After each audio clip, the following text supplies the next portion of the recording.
When a white Rolls-Royce pulled into Caleb Mercer's grease-stained garage on a scorching Thursday afternoon, he assumed someone was lost.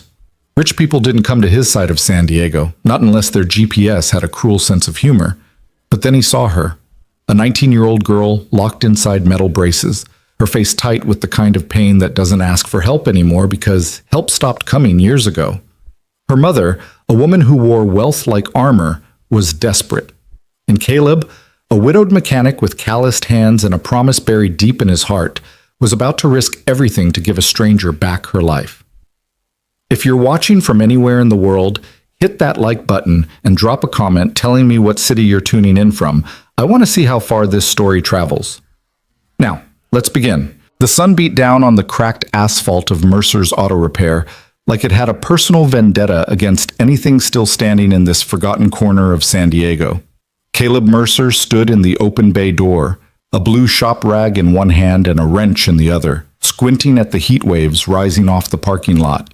The neighborhood was quiet, the kind of quiet that comes when people are too busy surviving to make noise. He'd been working on Mrs. Chen's Civic since dawn, replacing a timing belt that should have been changed 2 years ago. She couldn't afford it then. She could barely afford it now. But Caleb had learned a long time ago that some bills you just didn't send. The garage itself was a monument to making do. Cracked concrete floors, fluorescent lights that flickered when they felt like it, walls covered in calendars from parts suppliers dating back to 2015. The waiting area consisted of 3 mismatched chairs, a coffee maker that only worked if you hit it just right, and a collection of outdated magazines his late wife had organized before she got sick. He kept meaning to throw them out. 5 years later, they were still there. Caleb was 38, though some days he felt 60. Tall and lean, with dark hair that was starting to show gray at the temples, and hands that bore the permanent stains of a man who'd spent his whole life fixing things. His daughter, Emma, told him he needed to smile more. Easy for a 14-year-old to say. She hadn't watched someone die slowly, hadn't made promises to people who couldn't hear them anymore. He was about to head back inside when he heard it, the low, powerful purr of an engine that didn't belong anywhere near this zip code. Caleb straightened, watching as a white Rolls-Royce Phantom glided down the street like a swan that had wandered into a junkyard. "You've got to be kidding me," he muttered. The car turned into his lot, moving with the kind of cautious precision that suggested the driver was terrified of scratching it. It came to a stop near the garage entrance, and for a moment nobody got out. Caleb could see 2 figures inside, silhouettes behind tinted windows. Then the back door opened.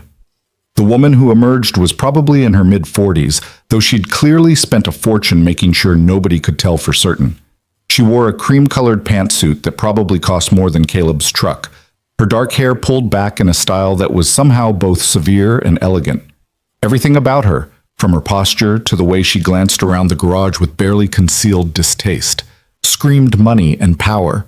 But it was the second person who made Caleb forget about the heat, the grease on his hands, and the half-finished Civic behind him. The girl who stepped out, young woman really, maybe 19, moved like every inch of motion cost her something. Her legs were enclosed in elaborate braces, metal and composite materials running from her hips to her ankles, with joints at the knees that locked and released with small mechanical sounds. She gripped a cane in her right hand, her knuckles white with the effort. But it was her face that hit Caleb like a punch to the chest. She was trying so hard not to show the pain, lips pressed tight, eyes focused on the ground, breathing carefully controlled. He'd seen that expression before. His brother David had worn it every day for the last 3 years of his life. "Excuse me." The older woman's voice was crisp, professional, the kind of tone that was used to being obeyed. "Is there someone here who can help us? Our car has overheated." Caleb pulled himself back to the present. "That'd be me, Caleb Mercer." He walked toward them, noticing how the woman positioned herself slightly in front of the girl, protective. "Let me take a look." He popped the hood and steam hissed out. The smell of hot coolant filled the air. A hose had burst, probably stressed by the heat. A simple fix, 15 minutes tops. But Caleb found himself glancing past the engine at the girl, who had moved to lean against the side of the building, her face turned toward the shade. "Coolant hose," he said, straightening. "I can have it done in 20 minutes. You're welcome to wait inside where there's AC." He gestured toward the small office that doubled as a waiting room. Thank you. The woman's tone suggested she was used to people thanking her, not the other way around. I'm Renee Vale. This is my daughter Harper. The names meant nothing to Caleb, though the way Renee said them suggested they should. He nodded at Harper, who managed a small, exhausted smile. Nice to meet you both. Let me get you settled inside, then I'll handle the car. The waiting room was nothing like what they were used to. Caleb could tell that immediately. Renee's eyes swept over the worn chairs, the ancient magazines, the water cooler in the corner with visible mineral deposits. But she didn't complain. She simply helped Harper to the most stable-looking chair, moving with the practiced efficiency of someone who'd done this 1,000 times. Harper lowered herself into the seat with agonizing slowness, every muscle in her body tense. When she finally settled, she let out a breath that was almost a gasp. Can I get you some water? Caleb asked. Fair warning, the cooler's older than my daughter, but the water's cold. Please, Harper said softly. Her voice was hoarse, like she didn't use it much. Caleb filled 2 paper cups and handed them over. Renee accepted hers with a nod. Harper took hers with both hands, and he noticed the slight tremor in her fingers. I'll be right outside if you need anything, he said, then headed back to the Rolls-Royce. He worked quickly, his hands moving through the familiar motions of loosening clamps, removing the burst hose, fitting the replacement. But his mind was elsewhere. The girl? Harper. Couldn't have been more than 19, 20 at most. And those braces weren't temporary. This was her life. Had been for a while based on the way she moved. Caleb knew more about mobility devices than most mechanics had any right to. His brother David had been paralyzed from the waist down after a motorcycle accident when Caleb was 22. For 8 years, Caleb had watched David struggle with wheelchairs, braces, experimental treatments that promised everything and delivered nothing.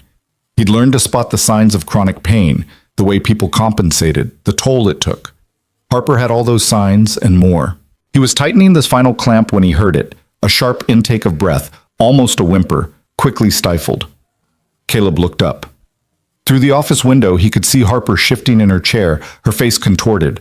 Renee was beside her immediately, one hand on her daughter's shoulder. Caleb set down his wrench and walked inside. Everything all right?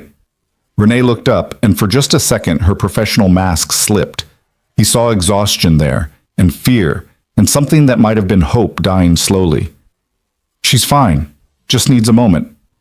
Mom, I'm okay, Harper whispered, but her voice was strained. Caleb knew he should mind his own business. These were customers, strangers, people from a world so far removed from his that they might as well be from another planet. But he'd made a promise once, standing in a hospital room that smelled like antiseptic and defeat. He'd promised David that if he ever saw someone suffering the way David had suffered, he wouldn't look away. Mind if I ask what kind of braces those are? He kept his tone casual, the same voice he used when talking to customers about their cars. Renee's eyes narrowed slightly. They're custom orthotic devices, made by one of the best medical equipment manufacturers in the country. I'm sure they are, Caleb said, but they're hurting her. She has a spinal condition, Renee said, her voice taking on an edge. The braces are necessary for support. Her doctors... I'm not questioning her doctors, Caleb interrupted gently. But I spent 8 years watching my brother deal with braces, wheelchairs, every kind of mobility aid you can imagine. And I learned to tell the difference between necessary pain and pain that's being caused by the equipment itself. Harper looked up at him, and he saw something shift in her eyes. Interest, maybe even hope. What do you mean? Caleb pulled up one of the other chairs and sat down, leaning forward with his elbows on his knees. When you're standing or walking, where does it hurt the most? My hips, Harper said immediately, and my lower back. But that's normal, the doctor said. It's compensation, Caleb said. Your body's trying to work around the braces instead of with them. May I? He gestured toward her legs. Renee started to object, but Harper nodded. Caleb moved closer, examining the braces without touching. They were impressive pieces of engineering, carbon fiber frames, titanium joints, precision manufacturing.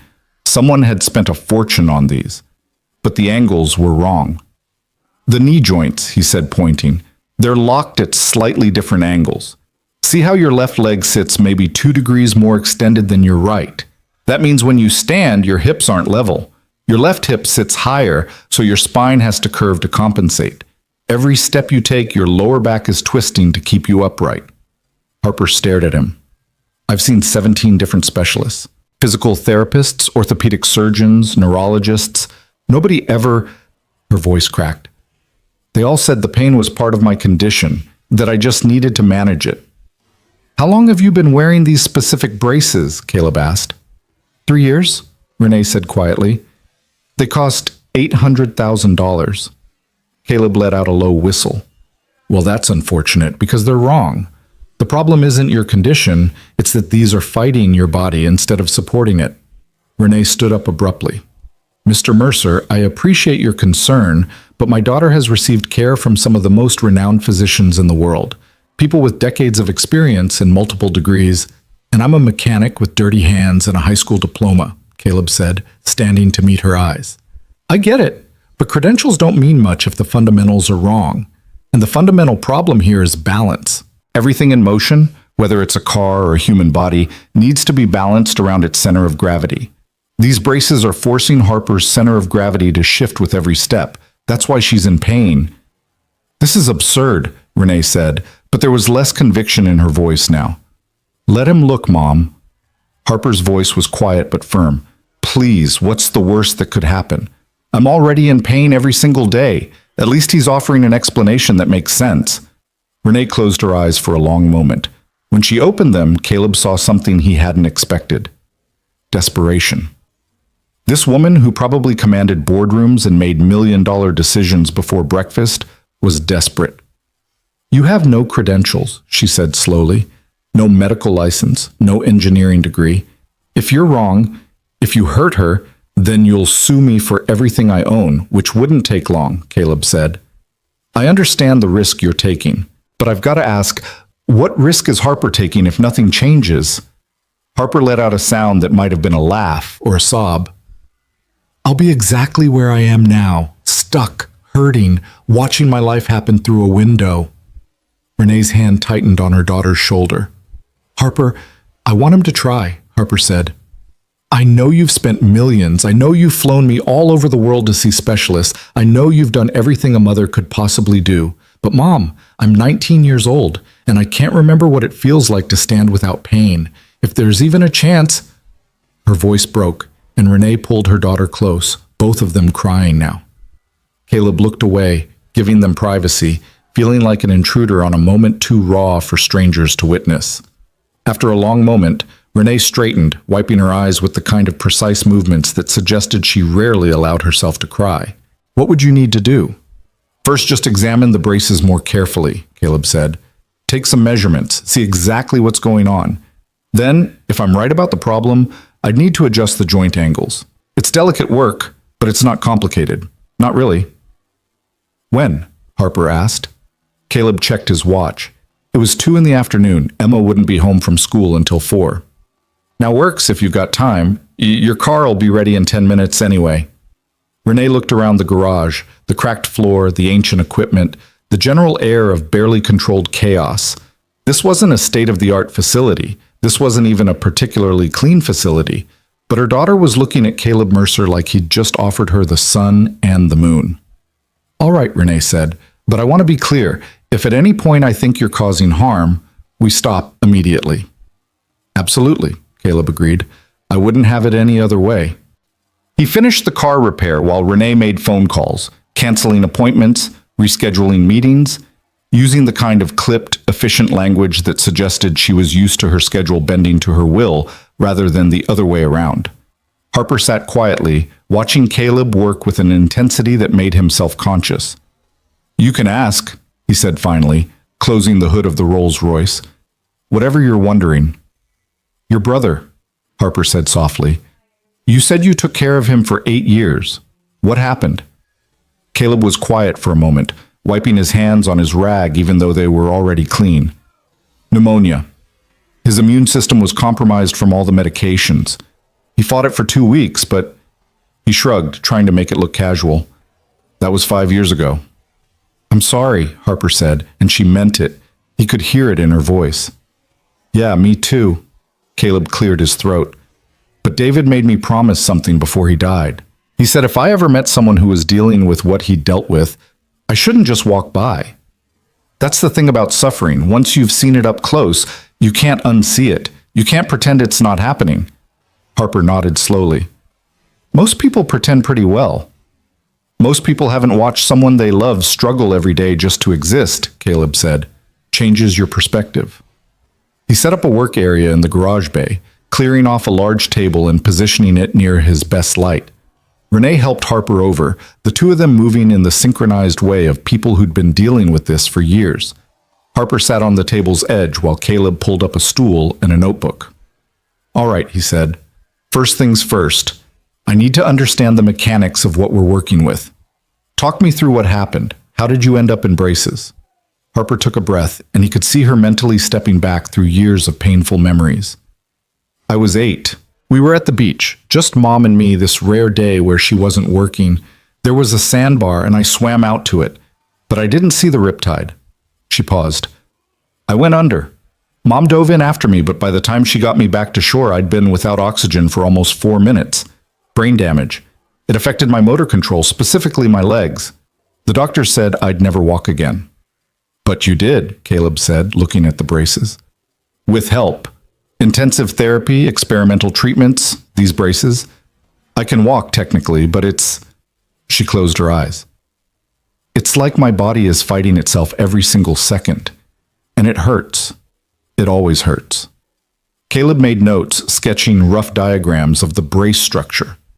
The pain, is it constant or does it spike during certain movements? Both, Harper said. There's baseline pain, like a 4 out of 10. But when I walk, it shoots up to 7 or 8. Standing still is actually worse sometimes because all the pressure is just sitting on my hips and spine. And the braces themselves. When you put them on in the morning, do they feel tight, loose?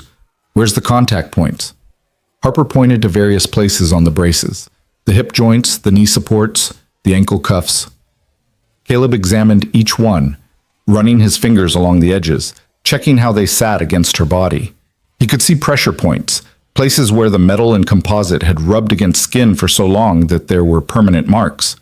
Renee watched him work with the intensity of a hawk, ready to swoop in at the first sign of trouble.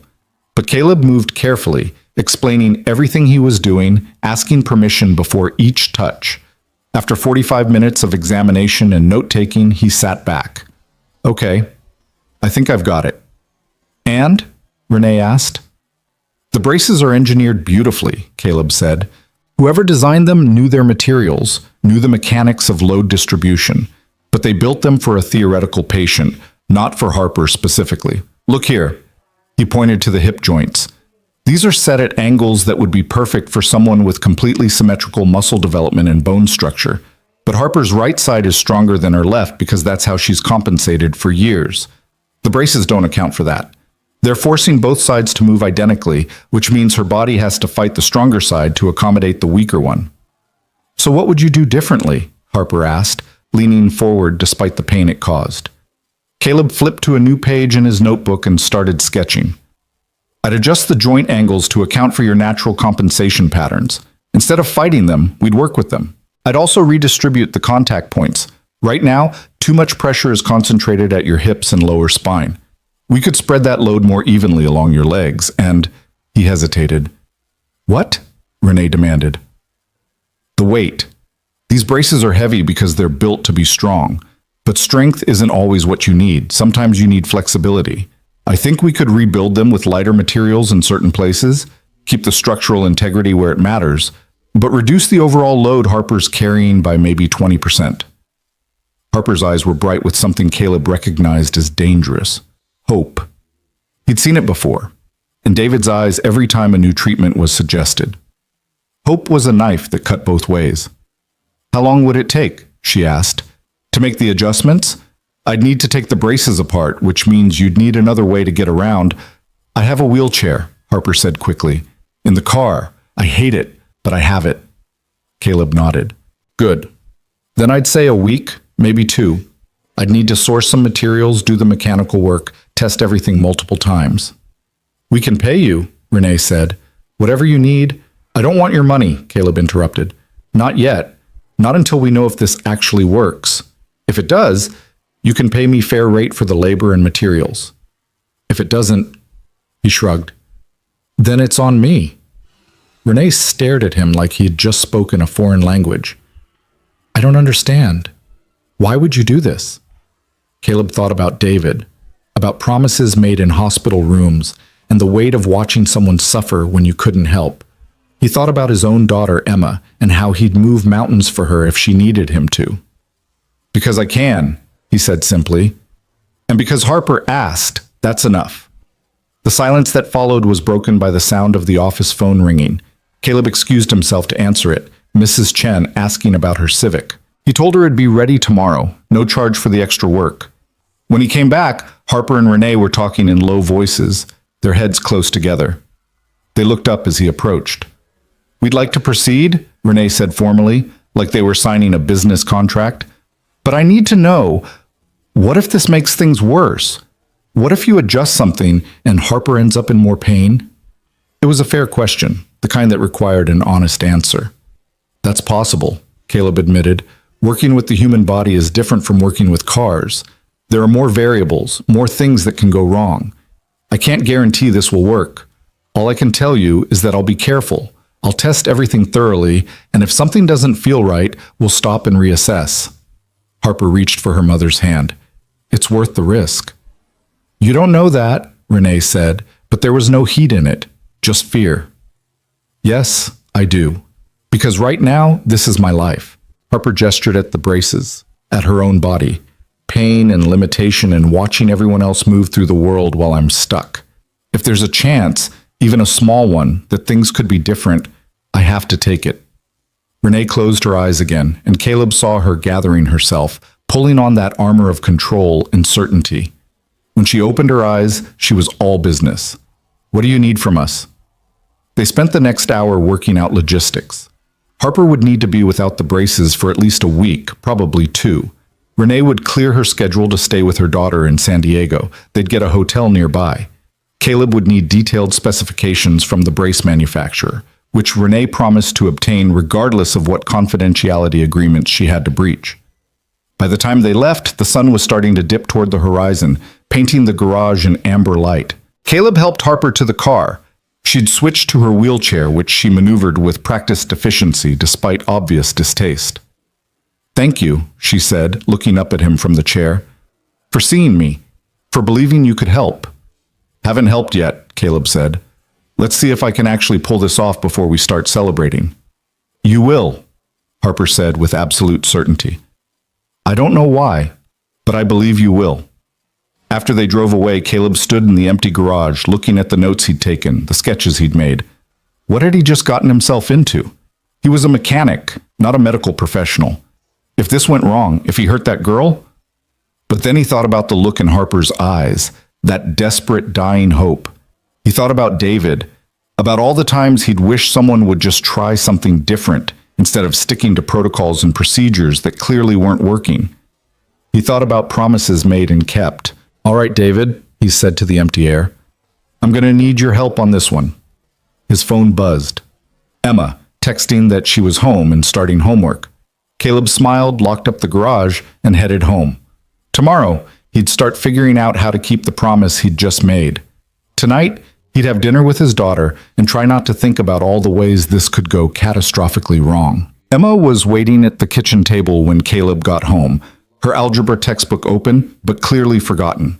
At 14, she had her mother's eyes and her father's stubborn chin, and right now both were pointed directly at him with an expression he knew all too well. You're late, she said, not looking up from her phone. And you've got that look. What look? Caleb dropped his keys on the counter and headed for the fridge. The one you get when you're about to do something that's either really smart or really stupid, and you haven't figured out which yet. She finally glanced up. So what is it this time? Another project car you're going to restore and never finish? Caleb pulled out leftovers from last night's dinner and stuck them in the microwave. Not a car. A person. That got her attention. Emma set down her phone. What person? He told her about Harper and Renee, about the braces and the pain and the promise he'd made. Emma listened with the kind of intense focus she usually reserved for her favorite shows, occasionally asking questions that were sharper than most adults would think to ask. "So let me get this straight," she said when he finished. "You're going to take apart some super expensive medical equipment that was made by actual professionals, redesign it based on what you learned from Uncle David, and hope you don't accidentally make things worse for this girl." "That about sums it up, yeah." Emma was quiet for a moment. Uncle David would have liked that. He always said the worst part wasn't the chair or the pain. It was everyone treating him like he was made of glass, like he couldn't handle the truth. "I remember." Caleb pulled his dinner from the microwave and sat across from her. "He made me promise, before he died, that if I ever saw someone suffering the way he did, I wouldn't just walk away." "I know, Dad. You've told me." Emma's voice was gentle. "But you also need to be realistic. What if you can't help her? What if you make things worse?" It was the same question Renee had asked, and Caleb still didn't have a better answer. "Then I'll have to live with that. But Em, you didn't see her face. She's 19 years old, and she looks like she's already given up on everything that matters. If there's even a chance I can change that, then you have to try," Emma finished. "I get it. Just be careful, okay? You've got a tendency to care too much about other people and not enough about yourself." Caleb smiled. "When did you get so wise?" "I've always been wise. You just don't listen." She stood up and kissed the top of his head. "I'm going to finish my homework. Try not to stay up all night researching biomechanics or whatever." But that's exactly what Caleb did. After Emma went to bed, he pulled out his laptop and dove into everything he could find about mobility braces, spinal injuries, compensation patterns, and gait mechanics. He read medical journals he barely understood, watched videos of physical therapy sessions, and sketched design after design in his notebook. By 2 a.m, his eyes were burning and his brain felt like mush, but he had the beginnings of a plan. The modifications he wanted to make weren't revolutionary. They were just logical applications of principles he already understood. Balance, distribution of force, working with the body's natural tendencies instead of against them. He finally fell asleep at his kitchen table, his head pillowed on his arms, dreaming of angles and joints, and a girl who'd forgotten what it felt like to move without pain. The next morning, Renee called at exactly 8 o'clock. Caleb was already at the garage, having woken at dawn with ideas he needed to work out on paper. "We're at the Bayfront Hotel," she said without preamble. "Room 412. When can you start?" "I need the manufacturer's specifications first," Caleb said. "And I want to take another look at the braces in better light, get some precise measurements. I'm having the specs sent to your email. They should arrive within the hour." There was a pause. "I may have threatened legal action to get them to cooperate." "I'm not going to ask." Caleb grabbed a notepad. "I can come by this afternoon, around 2? That work for you?" "We'll be here." The specifications arrived at 9:15, and Caleb spent the next 4 hours poring over them. The braces were even more sophisticated than he'd thought. Microprocessors in the joints that adjusted resistance based on movement patterns, sensors that tracked stress distribution, composite materials that were stronger than steel and lighter than aluminum. Someone had put serious engineering genius into these things. They just hadn't put in enough humanity. At 2 o'clock sharp, Caleb knocked on the door of room 412 at the Bayfront Hotel. Renee answered immediately, like she'd been waiting by the door. "Come in. Harper's resting, but she's awake." The hotel room was one of those suites that cost more per night than Caleb made in a week. Harper was on the couch by the window, her legs elevated on pillows, the wheelchair folded nearby. She looked tired, but she smiled when she saw him. "Hey," she said. "Ready to take me apart?" "Just the braces," Caleb said, setting down his tool bag. "You get to stay in one piece." He spent the next hour doing a detailed examination, measuring every joint angle, every contact point, every stress distribution pattern. He had Harper move through different positions, sitting, standing with support, taking a few careful steps, while he observed how the braces interacted with her body. Renee watched it all with hawk eyes, occasionally asking questions that revealed she'd spent the night doing her own research. She might not understand the mechanics the way Caleb did, but she was smart enough to know when something didn't make sense. "The left hip joint," she said at one point. Why is it set 2 degrees higher than the right? Because whoever designed these assumed Harper's hips were level, Caleb explained. But they're not. Her right hip sits slightly higher because of how her spine compensates for the muscle weakness on her left side. The braces are trying to force her into a position her body physically can't maintain. Harper winced as she shifted position. Is that why it always feels like I'm fighting myself when I walk? Exactly. Your body knows what it needs to do to stay balanced. The braces are telling it to do something different. That conflict is causing the pain. After the examination, Caleb laid out his plan. He'd need to disassemble the braces completely, which would take a full day. Then he'd adjust the joint angles, redistribute the contact points, and replace some of the heavier structural elements with lighter alternatives that would maintain strength while reducing weight. How long? Harper asked. 2 weeks if everything goes right. Maybe 3 if I run into problems. Caleb looked at Renee. And there will be problems. There always are when you're working with something this complex. What kind of problems? Renee's voice had that sharp edge again. Material issues, mostly. Some of what I want to do will require fabrication, custom parts that don't exist yet. I'll need to source materials, test them, make sure they can handle the stress loads, he paused. And there's always the chance I'll get everything put back together and realize I was wrong about the problem. Harper reached for her mother's hand. It's okay, Mom. I trust him. You trust too easily, Renee said, but there was no heat in it. She looked at Caleb. What do you need from us? Just patience. And Harper needs to be careful in the wheelchair. No risks, no pushing it. The last thing we need is an injury while we're doing this. They agreed that Caleb would take the braces with him that afternoon. Renee had already arranged for a car service to take Harper anywhere she needed to go, and the hotel was wheelchair accessible. Harper removed the braces with Caleb's help, a process that took 20 minutes and left her pale and shaking. God, I hate this part, she whispered as the last piece came off. Hate what? Caleb asked, carefully setting the brace components in the protective case he'd brought. Being helpless, being the girl in the chair who needs help with everything. Harper blinked hard against tears. I know I should be grateful I can walk at all. The doctor said I never would, but sometimes I just want to run, just once. I want to know what it feels like. Caleb looked at this girl who'd been dealt a terrible hand and had somehow not let it destroy her, and he felt the weight of what he'd promised settle even heavier on his shoulders. We'll get you there, he said. One way or another. The first 3 days were spent just understanding what he was working with. Caleb disassembled the braces piece by piece, documenting everything, taking measurements, testing the range of motion in each joint. He worked in the garage late into the night, after the regular customers had gone home, with only the fluorescent lights and the radio for company. Emma would stop by after school, doing her homework on the old couch in the office while her father worked.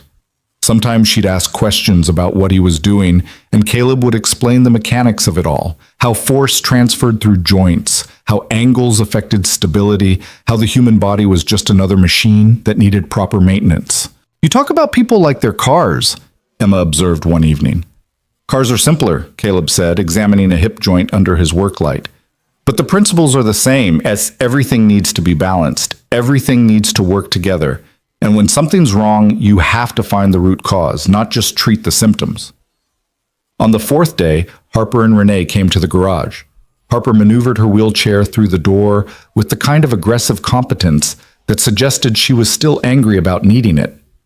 I wanted to see where the magic was happening, she said, looking around the space with genuine interest. Not much magic, Caleb said.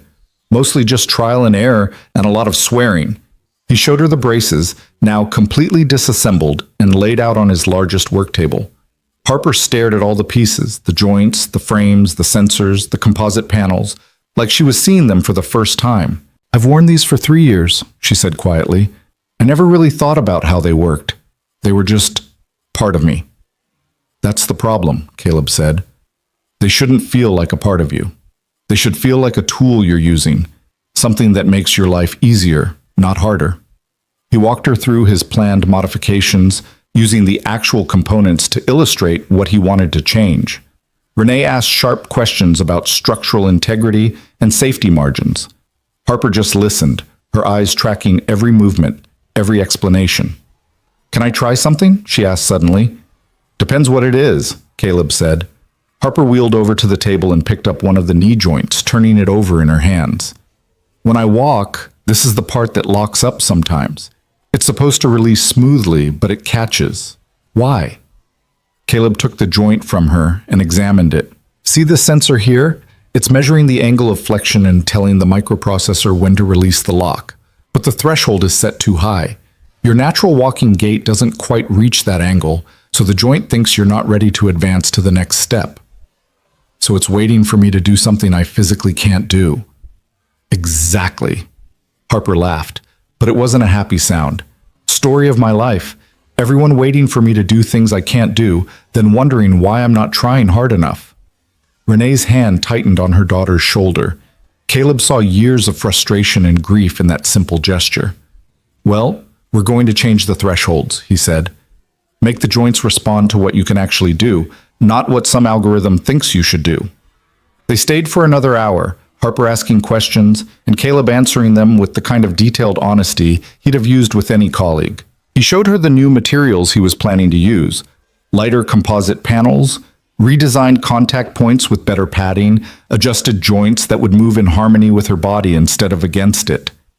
When they finally left, Emma emerged from the office where she'd been pretending to do homework. She's nice, Emma said. Scary smart, too. Did you hear some of those questions? She's been living with this for 11 years, Caleb said. Of course she's smart about it. You learn everything you can about the thing that's ruining your life. Is that what Uncle David did? Caleb nodded. He knew more about spinal injuries and mobility equipment than most of his doctors. Not because he wanted to, because he had to. When something controls your entire existence, you either learn everything about it or you go crazy. Emma was quiet for a moment. Do you think you can really help her? I don't know, Caleb admitted, but I'm going to try like hell. The first prototype was finished on day 7. Caleb had worked 16 hours straight to get it done, fueled by coffee and stubbornness and the memory of promises made. He called Harper at 8 in the morning, knowing it was too early, but unable to wait. I've got something, he said when she answered. It's not perfect, but I want you to try it. They came within the hour.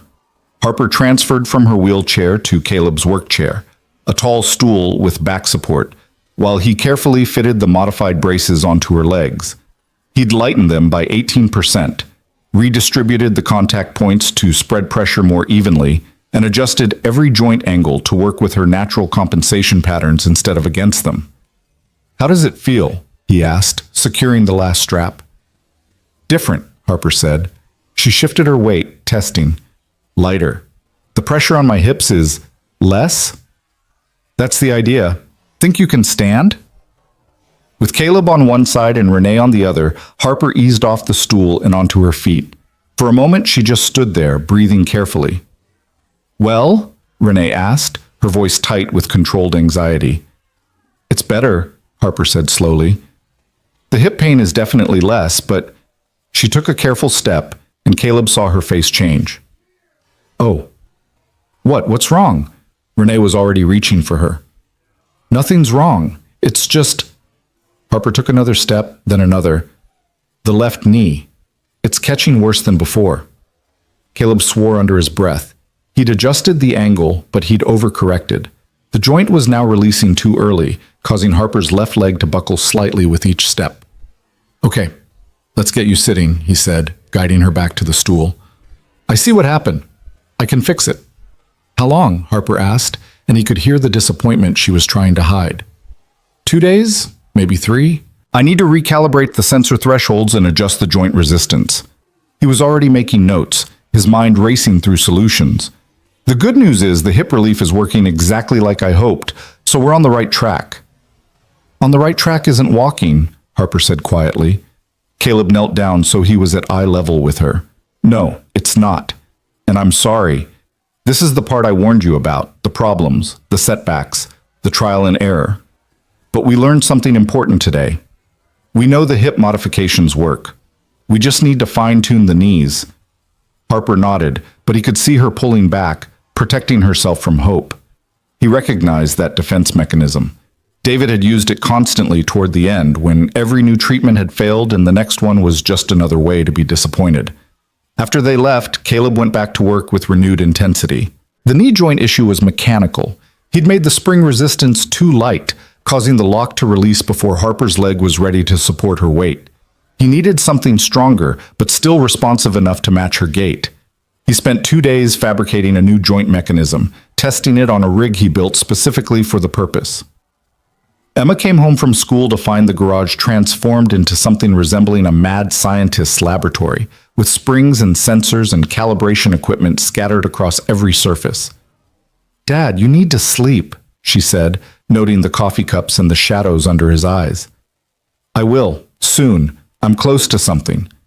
"That's what you said yesterday, and the day before." She grabbed his shoulders and turned him to face her.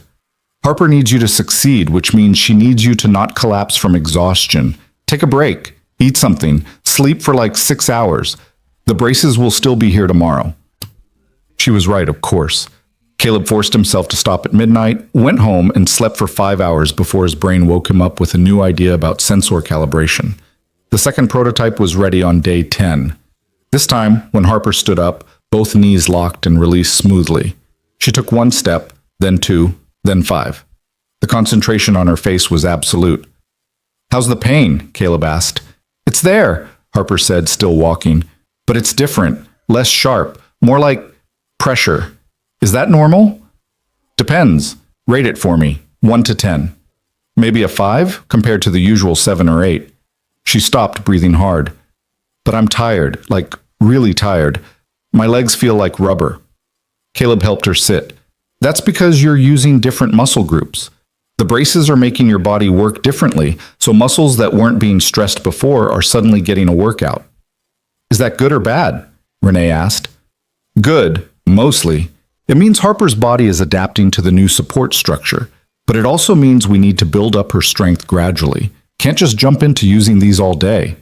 Over the next few days, Harper came to the garage for short sessions. 20 minutes at first, then 30, then 45. Each time, Caleb made small adjustments based on her feedback. A slightly different angle here, a softer contact point there, a recalibrated sensor threshold. And each time, Harper walked a little longer, stood a little straighter, complained about the pain a little less. But there were setbacks. On day 13, one of the ankle joints cracked under stress, and Caleb had to completely rebuild it with stronger materials. On day 15, Harper developed a pressure sore on her right hip from a contact point that was positioned 2 millimeters too far forward. Each problem sent Caleb back to the drawing board, testing and adjusting and testing again. Emma watched her father work with a mixture of pride and concern. "You're going to fix this," she told him one night. "I know you are." "How do you know?" Caleb asked, not looking up from the joint he was recalibrating. "Because you promised, and you don't break promises. Not to Uncle David and not to Harper." On day 16, everything came together. The modifications were complete, the calibrations were perfect, and when Harper stood up, she didn't wince. She took 1 step, then another, then started walking around the garage with increasing confidence. "How do you feel?" Caleb asked, watching her carefully for signs of pain or instability. "Good," Harper said, and then she stopped, her eyes widening. "Actually good. Not just better than before, but actually genuinely good. My hips don't hurt, my back doesn't hurt. I'm tired, but I'm not in pain." She looked at her mother, who had both hands pressed to her mouth, tears streaming down her face. "Mom, I'm not in pain," Harper whispered. Renee pulled her daughter into a fierce hug, and they both cried while Caleb politely turned away, pretending to check his notes. These moments weren't for him. He was just the mechanic who'd turned some wrenches and adjusted some angles. But when Harper pulled away from her mother and hugged him too, he let himself feel it, the weight of a promise kept, the relief of success against odds, the simple human satisfaction of fixing something that was broken. "Thank you," Harper whispered against his shoulder. "Thank you, thank you, thank you." "You're welcome," Caleb said, his voice rough. "But we're not done yet. This is just the beginning." Because what came next wasn't celebration. It was proof. Harper could walk around the garage without pain, but the garage was controlled territory.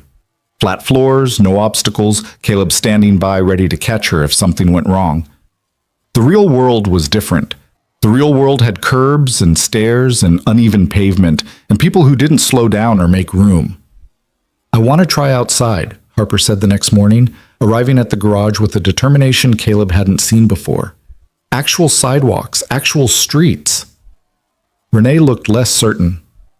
"Maybe we should wait. Make sure everything's stable first." "It's been stable for 3 days, Mom. I've walked around this garage probably 100 times. I need to know if this works in real life or if it only works here." Harper's jaw was set in a way that reminded Caleb of his own daughter when Emma had made up her mind about something. "She's right," Caleb said. "We need to test this in real conditions. But we start small, just around the block. I'll walk with her, and you can follow in the car in case we need a quick exit." They set out 20 minutes later, Harper moving slowly but steadily down the cracked sidewalk outside Mercer's Auto Repair. Caleb stayed close, but not too close, giving her space to find her own rhythm. Renee drove behind them at walking pace, hazard lights on, looking like she was escorting a presidential motorcade. The first obstacle was a section of sidewalk that had buckled from tree roots, creating an uneven surface that tilted at awkward angles. Harper approached it carefully, testing each step. "The left knee is compensating differently," she said, not stopping. "I can feel it adjusting to the slope." "Is it painful?" "No, just different, like my leg is actually working with me instead of against me." They made it around the block, 4 streets, maybe half a mile total, and Harper was exhausted but smiling. Not the polite smile she'd worn in the beginning, but something real and bright and full of wonder. "I did it," she said, half laughing, half crying. "I walked around the block without wanting to die." "You did more than that," Caleb said. "You adapted. Your body figured out how to work with the braces on uneven terrain. That's huge." Over the next week, they increased the difficulty. Longer walks, steeper inclines, a shopping mall with tile floors and crowds of people. Each expedition revealed small issues that Caleb would adjust back at the garage. A sensor that was too sensitive to sudden movements, a contact point that rubbed during extended walking, a joint that needed different resistance for uphill versus downhill. But the pain never came back, not the sharp, constant agony that Harper had lived with for 3 years. She got tired, her muscles got sore from the unaccustomed exercise, but it was the normal exhaustion of physical activity, not the grinding torment of a body fighting itself. Emma started joining them on the walks, chatting with Harper about school and music and the particular frustrations of being a teenage girl. Caleb would walk slightly ahead, giving them privacy, but he'd catch fragments of conversation that made him smile. "So, your dad just decided to help you?" Emma was asking. "Just like that?" "Just like that," Harper said. "I think I reminded him of your uncle."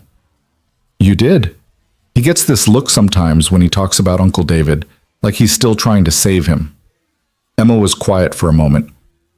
"But you're not Uncle David. You're getting better. Thanks to your dad." "Thanks to both of you," Emma corrected. "He couldn't have done this if you weren't willing to trust him. That takes guts."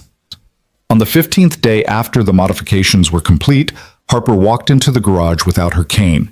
She'd been using it less and less, but this was the first time she'd arrived without it at all. "Look at you," Caleb said, grinning, "getting cocky." "Getting confident," Harper corrected. "There's a difference." She demonstrated by walking the length of the garage and back, her gait smooth and balanced. "I want to try something." "What kind of something?" Harper took a breath. "I want to try running." The silence that followed was heavy. Renee, who'd been checking her phone, looked up sharply. "Absolutely not." "Mom," "Harper, you haven't run since you were 8 years old.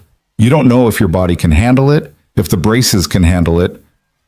"Which is exactly why I want to try it here, with Caleb supervising, instead of by myself where something could actually go wrong."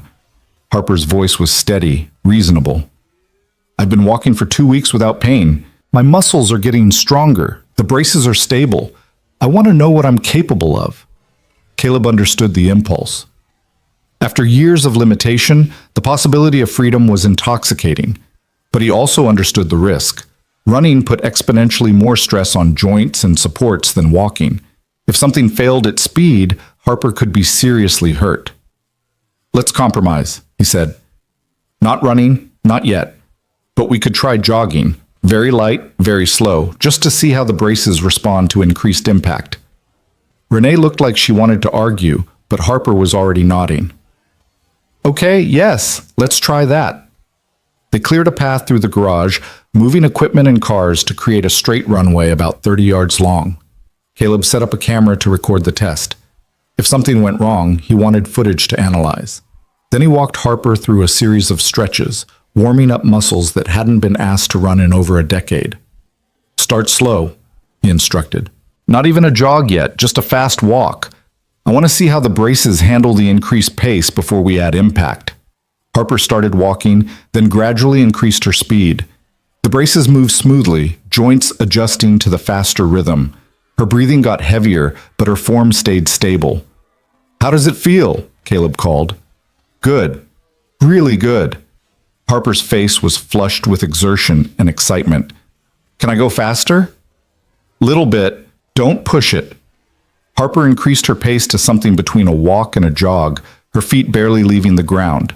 And then, whether by intention or instinct, she pushed off harder and her stride opened up, and for 3 steps, just 3, she was actually running. The 4th step, her left knee buckled slightly. Not enough to make her fall, but enough to scare everyone watching. Harper immediately slowed to a walk, breathing hard. "I'm okay," she said quickly, seeing the panic on her mother's face. "I'm okay. The knee just..." It felt like the lock released a fraction too early. Caleb was already reviewing the camera footage on his phone, watching the moment in slow motion. Harper was right. The sensor had released the lock about 50 milliseconds too soon, causing a momentary instability. At walking speed, it wouldn't have mattered. At running speed, it had nearly caused a fall.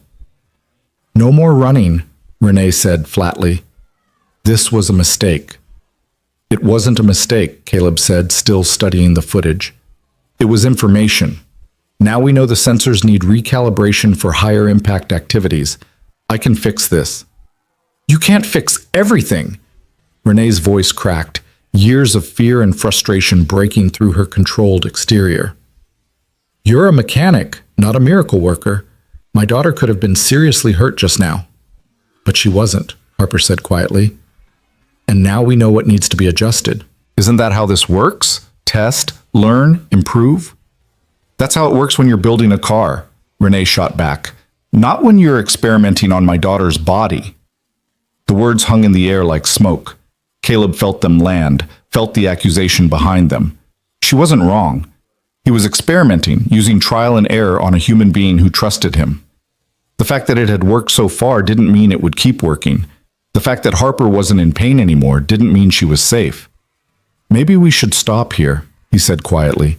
"The braces work for walking. That's more than you had 2 weeks ago. Pushing for more. Pushing for running. Maybe that's too much risk for too little gain." Harper's head snapped up. "No, don't you dare give up on me now." "I'm not giving up. I'm being realistic about..." "Realistic?" Harper's voice rose, anger replacing the usual careful control. "You want to talk about realistic? Realistically, I should be in a wheelchair for the rest of my life. Realistically, I should never have walked again after what happened to me. Realistically, every doctor my mother's millions could buy told me to accept my limitations and be grateful for what I had." She was crying now, furious tears that she didn't bother to wipe away. "You're the first person who looked at me and saw possibility instead of limitation.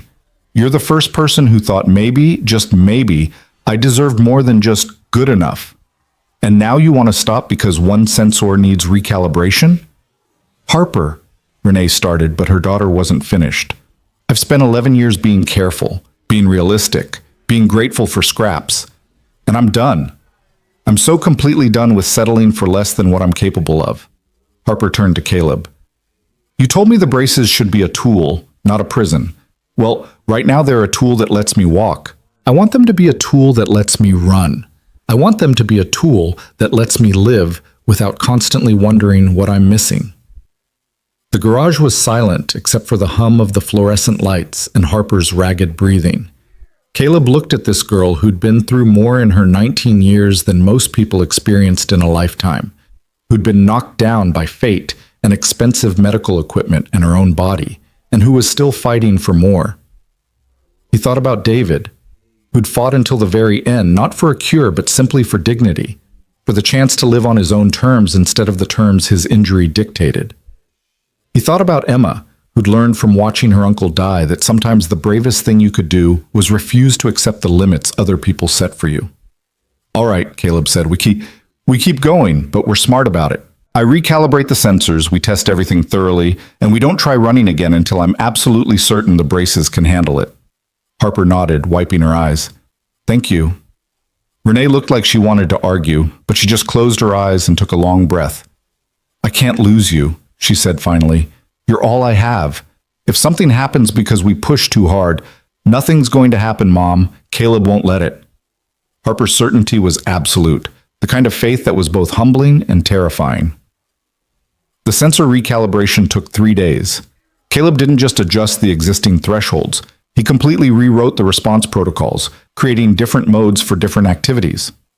Walking mode, where the sensors prioritize smooth transitions and energy efficiency. Athletic mode, where they prioritize stability and impact absorption. Emergency mode, where they locked immediately if they detected a fall pattern. He tested each mode exhaustively on his rig, running thousands of simulated cycles, stress testing the joints under conditions that mimicked running, jumping, even falling. Emma would come home from school to find the garage filled with the rhythmic clicking of joints, engaging and releasing, her father hunched over his laptop, adjusting code and watching data streams. You know you're kind of obsessed, right? She said one evening. I prefer dedicated, Caleb replied, not looking away from his screen. Dad, when was the last time you ate something that wasn't delivered in a cardboard box? He had to think about it. Tuesday? It's Friday. Come on, I'm making actual food. Emma physically pulled him away from his workstation. Harper needs you functional, not collapsed from malnutrition.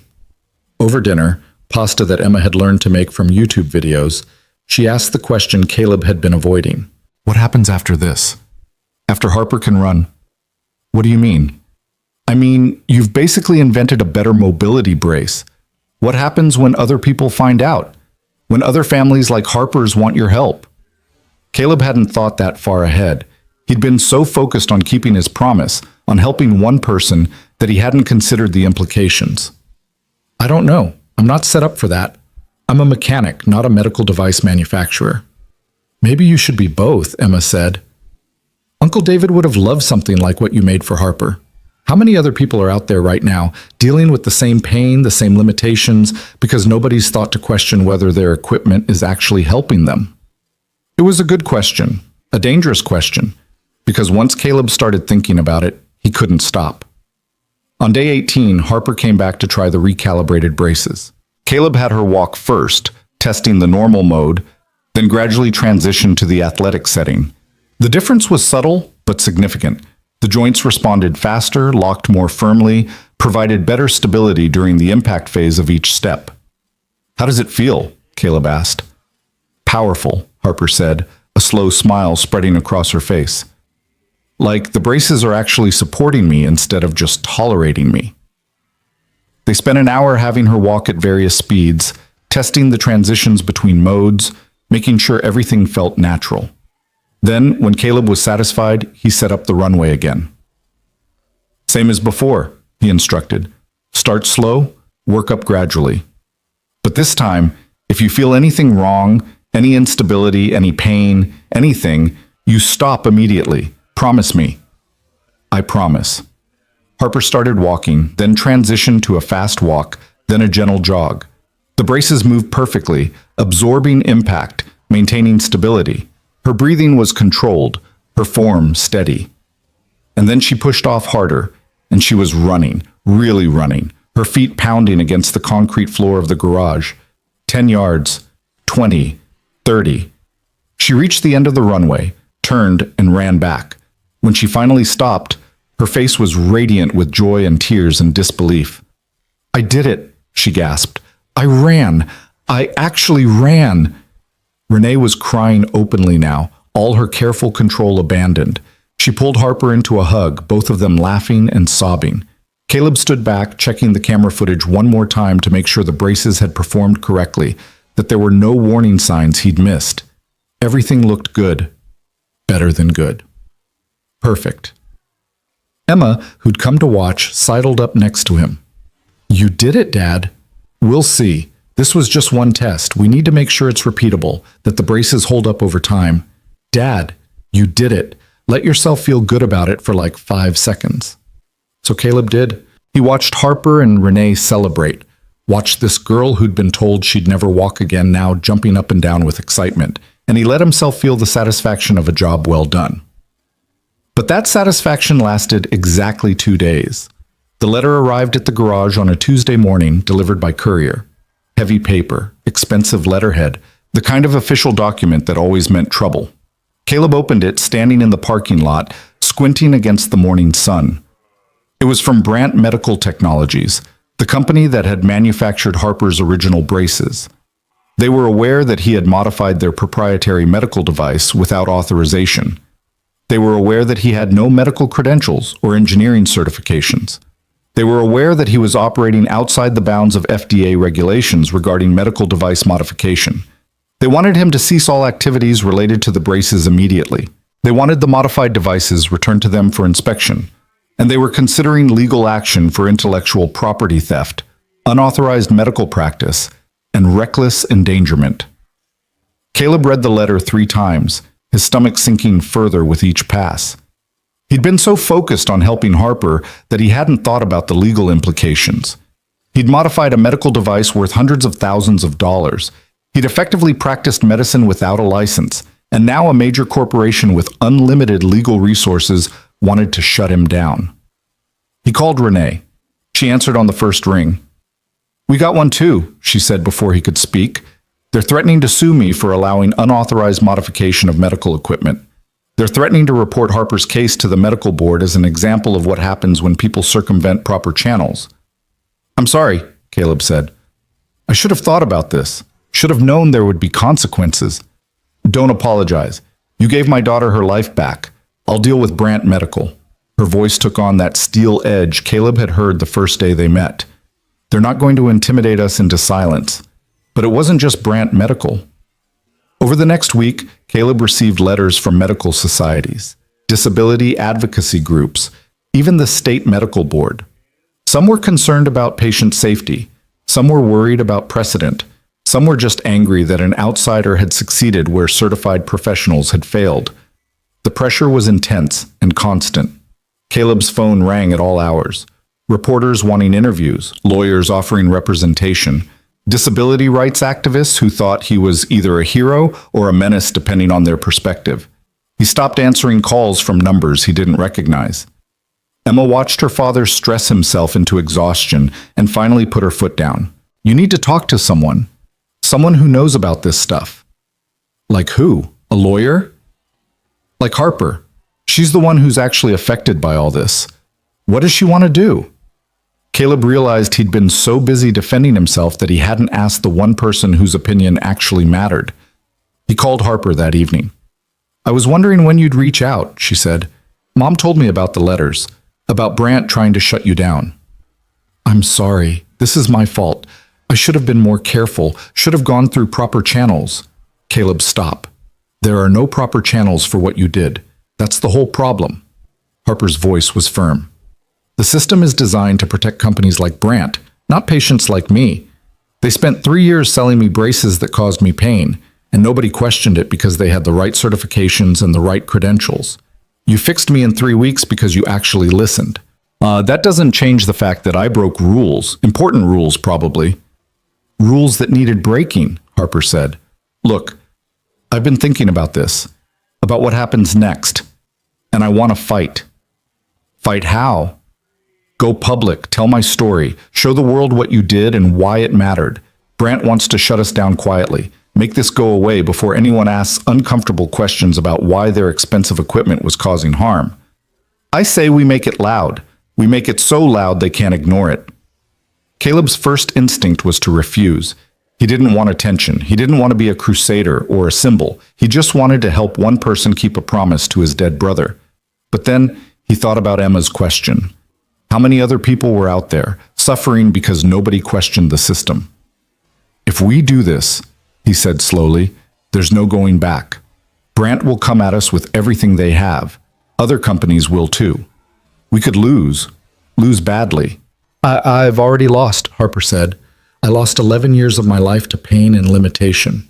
The worst thing they can do to me now is try to take away what you gave back, and I won't let that happen without a fight. The decision was made.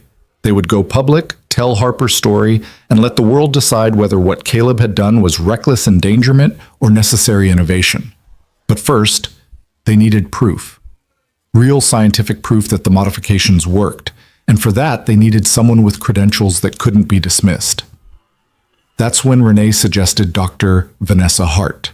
Dr. Vanessa Hart was the professor of biomedical engineering at Stanford, a woman whose research on adaptive prosthetics had earned her international recognition and a reputation for challenging conventional thinking. She was also, according to Renee's research, someone who'd been publicly critical of medical device manufacturers prioritizing profit over patient outcomes. She's our best shot, Renee said, showing Caleb articles Dr. Hart had written about innovation barriers in the medical device industry. If anyone will understand what you did and why it matters, it's her. And if she thinks I'm a reckless idiot who got lucky, Caleb asked, then we're no worse off than we are now. Renee's jaw was set. But I don't think she will. I think she'll see what I see. Someone who solved a problem everyone else ignored because they were too invested in the existing system. Renee made the call that afternoon. Caleb listened to one side of the conversation, trying to gauge Dr. Hart's reaction from Renee's carefully neutral responses. When Renee finally hung up, she was smiling. She'll see us. Tomorrow, at her lab. She wants to examine Harper and review your modifications. Renee paused. She also said she's been waiting for someone to challenge Brant for years. Apparently, they've been blocking innovation in mobility devices to protect their market share. The drive to Stanford the next morning felt surreal. Caleb followed Renee's car north on the 101, Emma riding shotgun because she'd refused to miss this. Harper sat in the back seat of her mother's Mercedes, nervous energy radiating off her in waves. Dr. Vanessa Hart met them in her lab, a sprawling space filled with equipment Caleb couldn't begin to identify. She was in her early 50s, black, with natural hair pulled back in a bun and sharp eyes that missed nothing. She shook Caleb's hand with a grip that suggested she didn't suffer fools. Mr. Mercer, I've read the documentation Ms. Vale sent over. Impressive work for someone without formal engineering training. Her tone was neutral, giving nothing away. Thank you, I think, Caleb said. It wasn't entirely a compliment. Your methods were unorthodox, your safety protocols were practically non-existent, and you took risks that could have resulted in serious injury. Dr. Hart turned to Harper. But you're walking without pain for the first time in years, so clearly something went very right. I want to understand what. She spent the next 3 hours putting Harper through a battery of tests. Gait analysis on a specialized treadmill equipped with sensors that measured everything from joint angles to pressure distribution. Range of motion assessments, strength evaluations. She examined the modified braces with the kind of meticulous attention Caleb recognized from his own work, taking measurements, testing joints, reviewing every modification he'd made. Emma and Caleb sat on stools near the back of the lab, watching in silence. At one point, Emma leaned over and whispered, "She's either going to call you a genius or report you to every regulatory agency in California." "Could be both," Caleb muttered. Finally, Dr. Hart had Harper rest while she reviewed the data on her computer. The silence stretched out, broken only by the hum of equipment and the clicking of keys. Renee stood behind Dr. Hart's shoulder, trying to read the screens, her anxiety barely controlled. "Well," Dr. Hart said finally, turning to face them, "this is extraordinary." The word hung in the air. Caleb wasn't sure if extraordinary was good or bad in this context. "The modifications you made," Dr. Hart continued, looking at Caleb, "demonstrate an intuitive understanding of biomechanics that most of my graduate students would struggle to achieve. You identified the core problem, that the original braces were designed for a theoretical patient rather than Harper specifically, and you solved it using first principles engineering. No unnecessary complexity, no overthinking, just elegant problem solving. So you're saying he was right? Renee asked. I'm saying he was brilliant. Dr. Hart pulled up a comparison on her screen, Harper's gait before and after the modifications. Look at this. The original braces forced Harper's body into an unnatural alignment, causing chronic stress on her hips and spine. Mr. Mercer's modifications work with her body's natural compensation patterns. The result is a 63% reduction in joint stress and a 47% improvement in energy efficiency. These aren't marginal gains, this is transformative. Harper's hand found her mother's. Both women were crying again, but this time it was relief rather than fear. But, Doctor, Hart added, and Caleb's heart sank at that word. From a regulatory standpoint, what you did was completely illegal. You modified a Class II medical device without authorization. You practiced medicine without a license. You conducted human trials without oversight or approval. Any one of those violations could result in serious legal consequences. I know, Caleb said quietly. I knew it was risky, but Harper was in pain and I thought I could help. And you did help. That's the problem Brant Medical is facing right now. They can't argue that your modifications were harmful because Harper is demonstrably better. So instead they're arguing that you broke rules, which you did, and that breaking rules is dangerous, which it can be. Dr. Hart stood up, pacing. The medical device industry has legitimate reasons for regulation. We don't want random people making modifications to equipment that keeps people alive. But the system has become so rigid that it stifles innovation and protects corporate interests over patient welfare. So what do we do? Emma asked. She'd been quiet until now, but her voice was steady. Just let them shut my dad down? Let them take away Harper's braces and put her back in the ones that hurt her? Dr. Hart smiled, and it wasn't a friendly expression, it was the smile of someone about to pick a fight. We don't let them do anything. We go on the offensive. We document everything, publish the results, and force a conversation about patient-centered innovation versus corporate-controlled healthcare. You'd be willing to help us? Renee asked carefully. Publicly? Even knowing it could damage your reputation? Ms. Vale, I've spent 20 years researching how to make better mobility devices. I've published dozens of papers. I've trained hundreds of students. And in all that time, I've watched companies like Brant block innovations that could help people because those innovations threatened their profit margins. Dr. Hart's voice was hard now. Your mechanic solved in 3 weeks what the medical establishment has been failing to solve for decades. If I don't stand up for that, what's the point of any of my work? The plan came together over the next few hours. Dr. Hart would conduct a full analysis of Harper's case, documenting the problems with the original braces and the improvements from Caleb's modifications. She'd present the findings in a paper submitted to a major medical journal, with Harper and Caleb listed as co-authors, and she'd testify on their behalf if Brant Medical followed through on their legal threats. It won't be easy, Dr. Hart warned. Brant has lawyers, money, and influence. They'll attack your credentials, question your motives, try to paint you as a dangerous amateur playing with people's lives. Let them try, Harper said. Her voice was quiet but absolutely certain. I'll tell anyone who'll listen what those braces did to me and what Caleb's modifications gave me back. They left Stanford as the sun was setting, the bay stretching out golden and endless to their left. Emma fell asleep in the passenger seat, exhausted from the emotional intensity of the day. Caleb drove in silence, processing everything that had happened. His phone buzzed with a text from Renee. Thank you for everything, for not giving up. He didn't know how to respond to that, so he just sent back a thumbs-up emoji and focused on the road.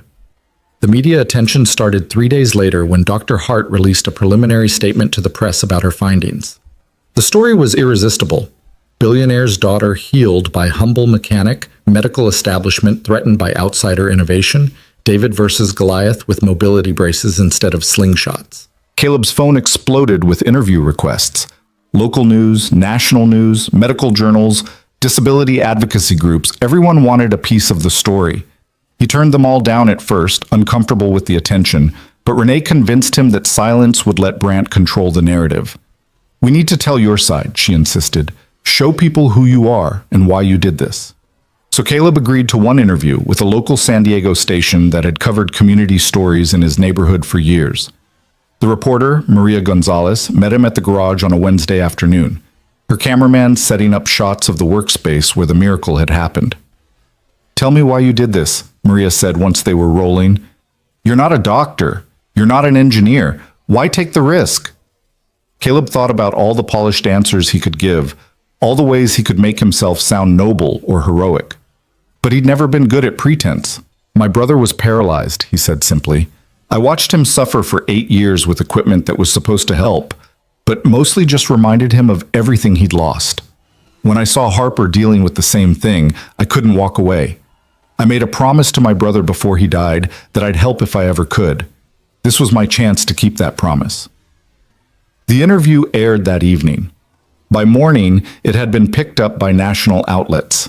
Caleb woke to find his garage surrounded by news vans and reporters shouting questions. He called Emma to warn her there might be media at her school, then texted Renee for advice on how to handle the circus his life had become. Her response was immediate. "Don't talk to anyone else. We're scheduling a press conference for tomorrow. Harper wants to speak." The press conference was held at a hotel in downtown San Diego, a room that could hold maybe 200 people but felt packed with 300 crammed inside. Renee had arranged everything: the podium, the microphones, the backdrop with a simple message: patient care over corporate profit. Harper sat at the table in her modified braces, Caleb on one side and Dr. Hart on the other. Renee stood slightly behind, one hand on her daughter's shoulder. The room was hot with bodies and camera lights, the air thick with anticipation. Harper's prepared statement was simple and devastating.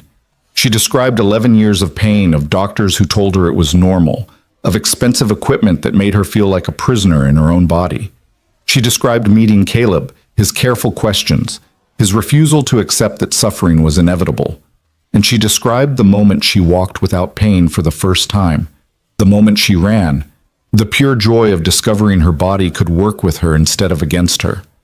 "Brant Medical is threatening legal action," Harper said, her voice steady despite the emotion behind it. "They say Mr. Mercer broke rules. They say he's not qualified. They say what he did was dangerous." She paused. "But I'm sitting here in braces that don't hurt me. I'm sitting here able to walk and run and live my life.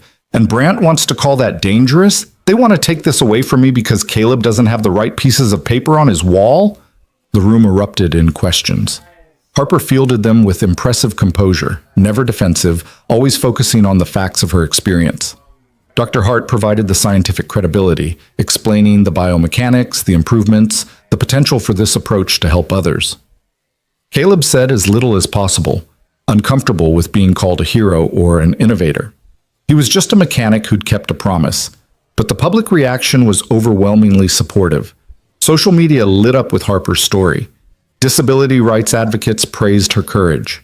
Other patients started coming forward with their own stories of medical equipment that caused more harm than good. The narrative Brant had hoped to control was slipping away from them. Then came the backlash. Medical societies issued statements about the dangers of unlicensed practice. Brant released their own press conference, featuring doctors who warned about the risks of modifications made without proper testing or oversight. They trotted out worst-case scenarios: equipment failures, injuries, deaths, all the terrible things that could happen when amateurs played doctor. "He got lucky," one orthopedic surgeon said on a morning talk show. "This time it worked out. But for every success story like Harper Vale, there could be 10 disasters we never hear about. The regulations exist for a reason." The uncertainty was exhausting. Caleb found himself second-guessing everything, lying awake at night wondering if the surgeon was right. What if he had just gotten lucky? What if the next person he tried to help got hurt? What if his modifications failed and Harper ended up worse than before?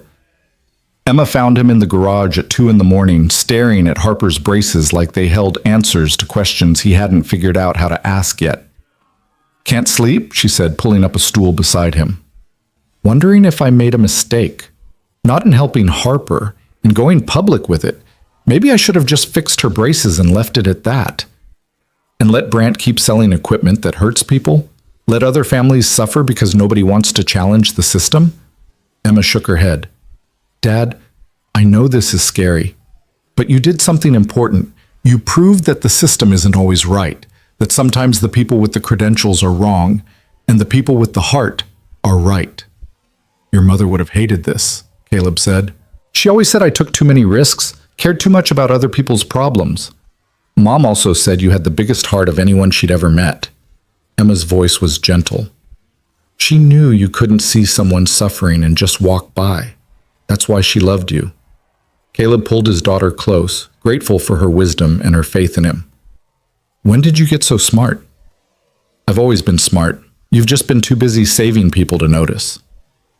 The federal hearing was scheduled for 3 weeks later in Washington, D.C., a preliminary review to determine if Caleb's actions warranted prosecution. Renee hired lawyers, expensive ones who specialized in medical device litigation.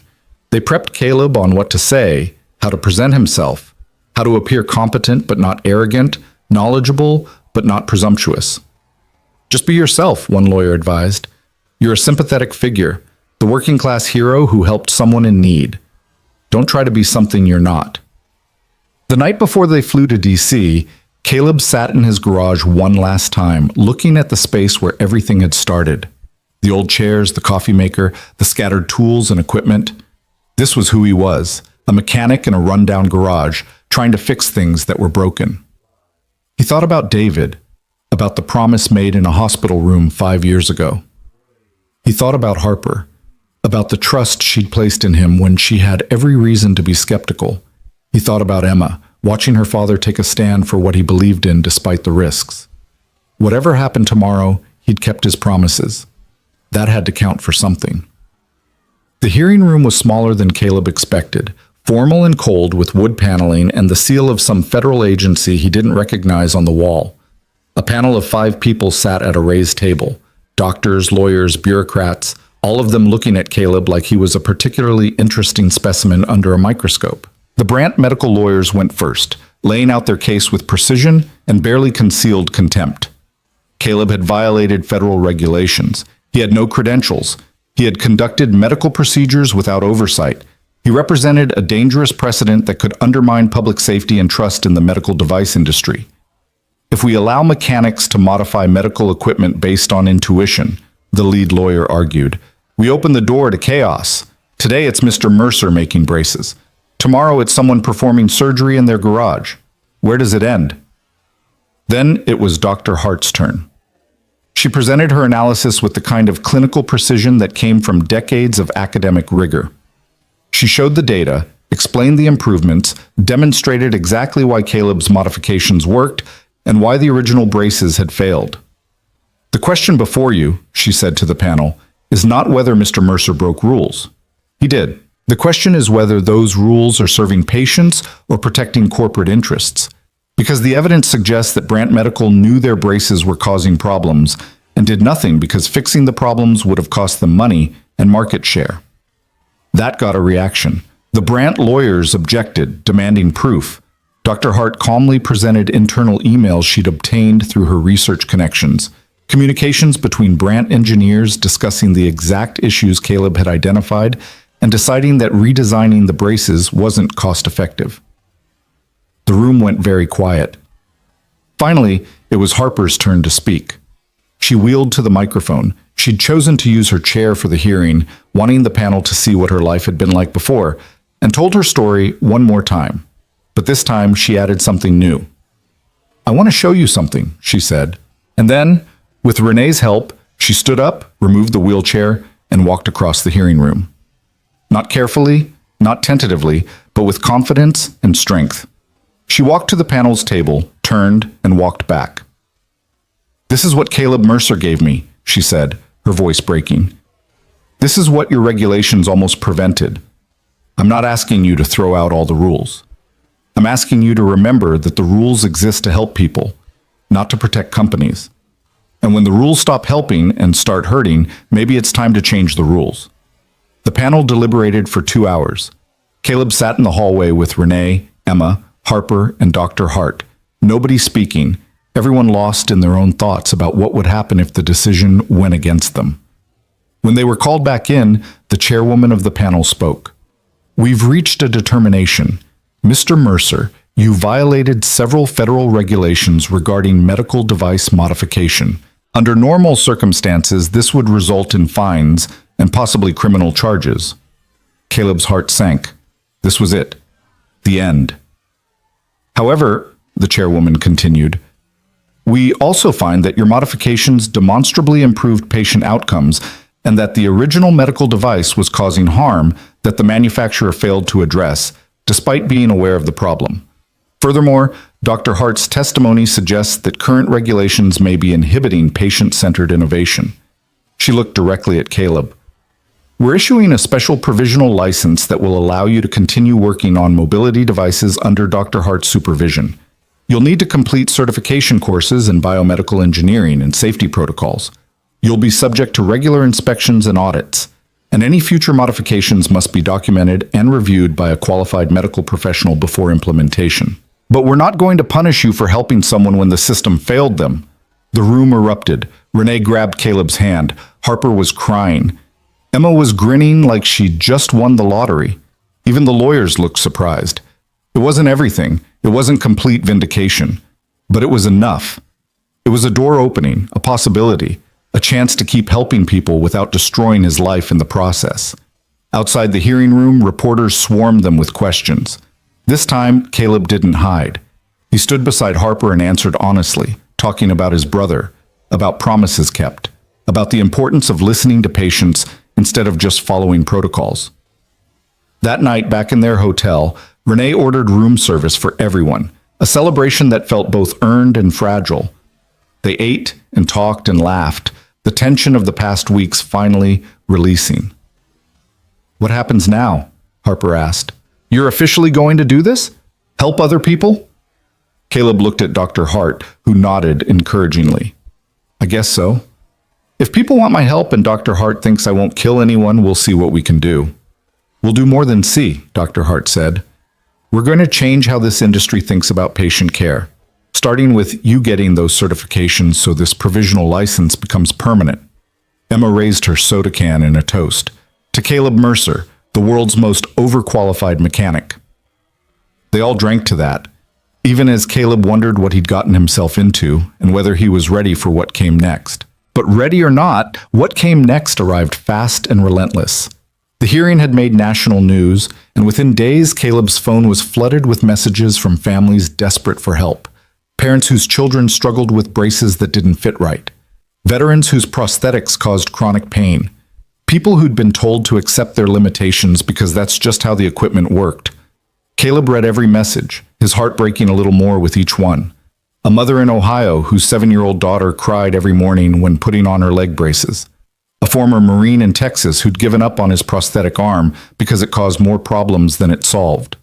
A teenager in Oregon who'd stopped going to school because her wheelchair was so uncomfortable she couldn't sit through a full day of classes. I can't help all these people, he told Dr. Hart during one of their phone calls. I don't have the resources, the space, the knowledge. Then we build the resources, Dr. Hart interrupted. Caleb, you've proven the concept. Now we need to scale it. That means funding, facilities, and training others to do what you do. Scaling meant money, and money meant Renee Vale. She'd been quietly working on something in the background, and 2 weeks after the hearing, she invited Caleb to lunch at a restaurant so expensive he felt underdressed in his cleanest shirt and newest jeans. I want to fund a lab, Renee said without preamble, once they'd ordered. A proper facility where you can work on mobility devices under Dr. Hart's supervision. Equipment, materials, staff, whatever you need. Caleb stared at her. That would cost millions, I'm aware. Renee's expression was calm, businesslike. I've spent the last 11 years throwing money at the medical establishment, trying to buy a solution for Harper's pain. You gave me that solution for the price of some modified parts and your time. This is me investing in the right approach. I don't know how to run a lab. I barely know how to run my garage. You won't be running it alone. Dr. Hart has agreed to come on as Chief Scientific Officer. I'll handle the business side. You'll do what you do best, fix things that everyone else has given up on.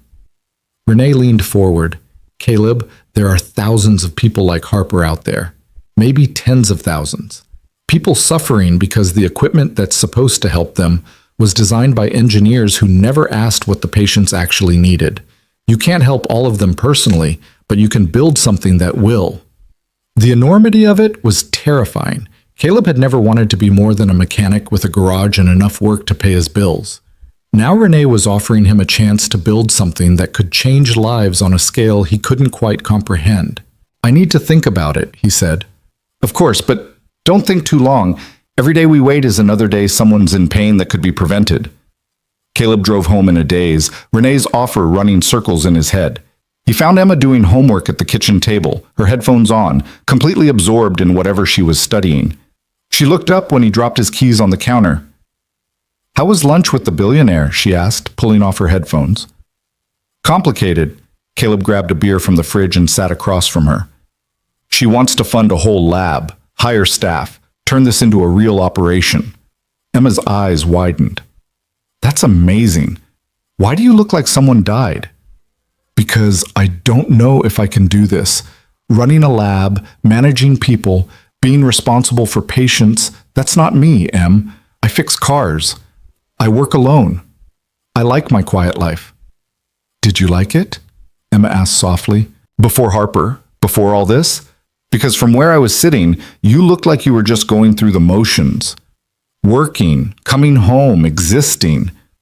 Uncle David's death kind of broke something in you, and I don't think you've been really alive since then." Her words hit harder than Caleb expected. Had he just been existing, going through the routine of life without really living it? "Helping Harper brought you back," Emma continued. "I saw it. You had purpose again. You cared about something beyond just getting through the day. And yeah, this is scary and complicated and way bigger than anything you've done before. But Dad, you're good at this. You're really, really good at seeing what other people miss and fixing what everyone else says is unfixable. Don't waste that because you're scared." Caleb looked at his daughter, this 14-year-old kid who somehow had the wisdom of someone twice her age, and felt pride and gratitude wash over him. "When did you get so smart?" "I keep telling you, I've always been smart. You just forget sometimes." She grinned. "So are you going to do it?" "I think I have to. Uncle David would never forgive me if I didn't." The next morning, Caleb called Renee and accepted her offer. Within a week, she'd purchased a building in a light industrial area of San Diego. Nothing fancy, but spacious and well lit, with room for equipment and workstations. Dr. Hart flew down to help with setup, bringing an enthusiasm that made Caleb feel slightly less terrified about the whole thing. "We'll start small," Dr. Hart said, walking through the empty space with a measuring tape and a notebook. "Basic tools, a few workstations, materials storage. As we prove the concept and get more funding, we expand. But the core principle stays the same. Listen to patients, understand their actual needs, design solutions that work with their bodies instead of against them." They named it Mercer Mobility Lab, though Caleb argued unsuccessfully for something that didn't have his name in it. Renee insisted that his name carried weight after the hearing, that people would trust a place named after the mechanic who'd helped her daughter when no one else could. The build-out took 6 weeks. During that time, Caleb started his certification courses in biomedical engineering, studying at night after working at the garage during the day. The material was dense and technical, full of concepts he had to wrestle with, but Dr. Hart was patient in explaining things, and Caleb discovered he had a talent for the practical applications, even if the theory sometimes escaped him. Emma helped where she could, quizzing him on terminology and biomechanics, turning his study sessions into competitions to see who could remember more details.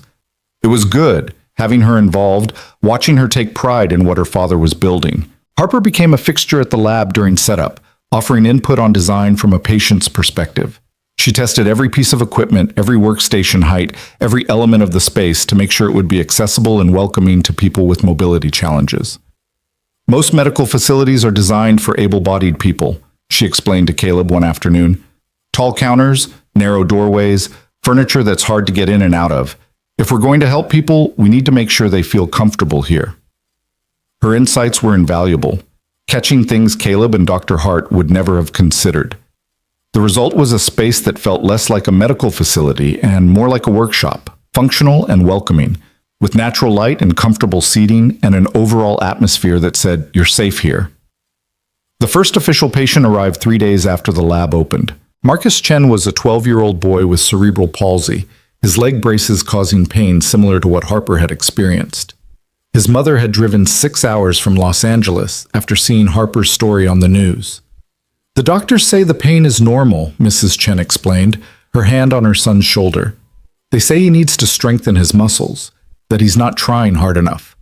But I watch him struggle every day, and I know something's wrong. Caleb examined Marcus's braces using the same methodical approach he'd used with Harper. The problems were different. Marcus's braces were too rigid, not allowing for the natural variation in his movements, forcing his body into positions it couldn't comfortably maintain. But the underlying issue was the same: equipment designed for a theoretical patient rather than the actual human wearing it. I think we can help, Caleb said, but it's going to take some time. I'll need to take detailed measurements, understand how Marcus moves, figure out what adjustments will work best for him specifically. The relief on Mrs. Chen's face was almost painful to witness. How much will it cost? We don't have a lot of money. Nothing, Renee said, appearing from the office area. She'd been working there most mornings, handling the administrative side of the operation. The lab is funded. We're not here to make money off people's pain. Mrs. Chen started crying, and Marcus hugged his mother while Caleb and Renee gave them privacy. Once they'd composed themselves, Caleb got to work, spending 3 hours documenting everything about Marcus's braces and his body's relationship to them. The modifications took a week. Caleb worked under Dr. Hart's supervision, documenting every step, every decision, every test. When Marcus returned to try the adjusted braces, his first steps were tentative but increasingly confident. "It doesn't hurt," he said, wonder in his voice. "Mom, it doesn't hurt." He walked around the lab, then broke into an awkward run, laughing with pure joy. His mother cried again, but these were tears of relief and gratitude. Watching them, Caleb felt that same sense of purpose Emma had talked about, the feeling that what he was doing mattered in a way that transcended just earning a living. Word spread quickly after that. More families came, each with their own stories of pain and frustration and equipment that didn't work right. Caleb worked on each case methodically, learning from every patient, refining his approach. Dr. Hart provided scientific oversight and helped him understand the underlying principles behind what his intuition was telling him. Harper became an unofficial patient advocate, talking to families, sharing her own story, helping people understand what to expect from the process. She had a gift for it, a way of connecting with people who were dealing with challenges she understood intimately. "You should make this official," Renee told her daughter one evening. "Not just volunteering here, but actually working. You're good with people, good at explaining complex medical stuff in ways they can understand." Harper considered it. She'd been taking online classes, working toward a degree in something she hadn't quite figured out yet. "You think I could do it? Actually work here?" "I think you're doing it already," Caleb said. "We just need to make it official and pay you for it." So Harper joined the team as patient coordinator, a role that quickly expanded to include advocacy, education, and outreach. She started a blog documenting her journey and the lab's work, attracting attention from media outlets and disability rights organizations. Her voice, authentic, vulnerable, and unafraid to challenge the medical establishment, resonated with people who'd felt unheard for years. 6 months after the lab opened, they'd helped 47 patients. Not a huge number in the grand scheme of things, but 47 people who were in less pain, who could move more freely, who had a little more dignity and independence in their lives. Each one felt like keeping the promise Caleb had made to David. Then came the call that changed everything again. A representative from the National Institutes of Health wanted to visit the lab to see what they were doing and discuss potential funding for a larger study. Apparently Harper's blog and the media coverage had caught the attention of people who controlled serious research money. "This could be massive," Dr. Hart said, pacing excitedly in her small office. "Federal funding means legitimacy. It means we could expand, hire more people, help more patients. It means we could actually change how the industry approaches mobility devices. But it also meant scrutiny. The NIH didn't hand out grants to operations that couldn't prove rigorous methodology and reproducible results. They'd need documentation, data, protocols, all the things Caleb had been learning but wasn't entirely comfortable with yet. The NIH representatives arrived on a Tuesday morning, 3 people in business casual, carrying tablets and notebooks, looking around the lab with expressions Caleb couldn't quite read. They interviewed him, Dr. Hart, and Harper. They examined case files, reviewed modifications, asked pointed questions about safety protocols and outcome measurements. After 4 hours, the lead representative, Dr. Patricia Flores, sat down with the core team. I'll be honest, this is unusual. We don't typically fund operations run by someone without traditional credentials, but your outcomes are undeniable. The patient satisfaction data is extraordinary. And Dr. Hart's involvement gives us confidence in the scientific rigor. But, Caleb prompted, hearing the hesitation in her voice, but we need more documentation. Formal studies comparing your modified devices to standard equipment, peer-reviewed publications, evidence that this approach works consistently across different patient populations. Dr. Flores paused.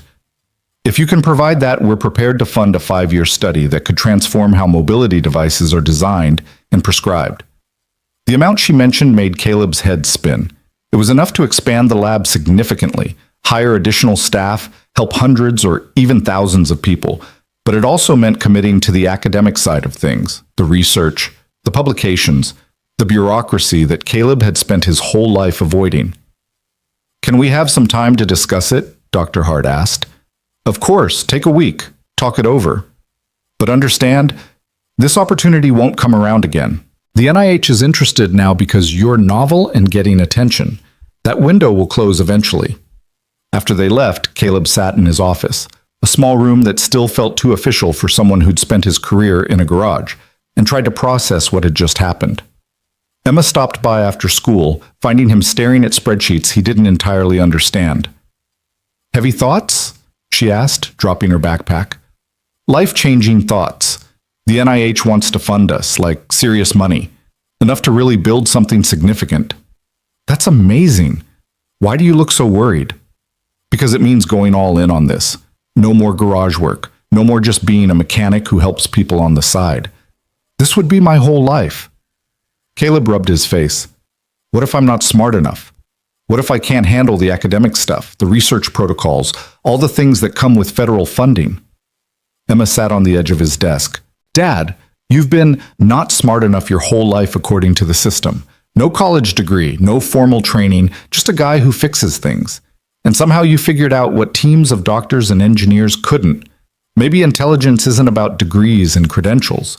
Maybe it's about actually paying attention to what matters. Her faith in him was humbling and terrifying in equal measure. Your mom would know what to do. She was always better at the big decisions. Mom would tell you to stop doubting yourself and do the thing that scares you, because that's usually the thing worth doing. Emma smiled. She'd also remind you that you don't have to do this alone. You've got Dr. Hart, Renee, Harper, and me. We're a team. Let us help carry the weight.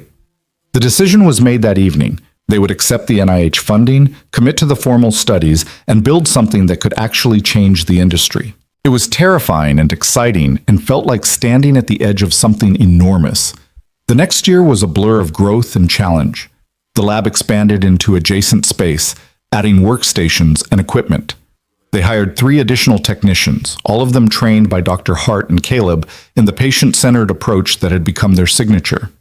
They brought on a full-time researcher to handle data collection and analysis for the NIH study. Harper's role grew too. She started speaking at conferences, sharing her story, and advocating for patient-centered design in medical devices.